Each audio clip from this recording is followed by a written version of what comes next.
Now in this video I am going to put 4 or 5 examples of present perfect tense. I have finished this work. This work has been finished by me. Her sister has cheated her.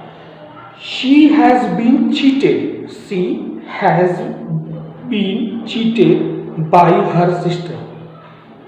Ram has disturbed me. I has या have I have फिर been disturbed. I have been disturbed by Ram. Next, someone has stolen my pen. My pen has been stolen. You have to elope someone, people. This type of the words को हम right नहीं करते passive voice में, और ये correct है. ठीक है. So I am giving a quick review. I have finished the work. The work has been finished by me. He has beaten Ram. Ram has been beaten by him. Her sister has cheated her. So she has been cheated by her sister. Ram has disturbed me. I have been disturbed by Ram.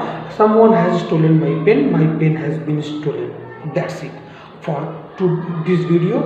I am Krishna Soni, online English coach, representing active passive in deep for spoken and everything.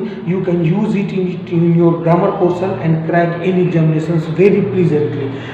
Please keep watching these type of videos. Follow me, like, share, and be with me. Have a nice day. Bye.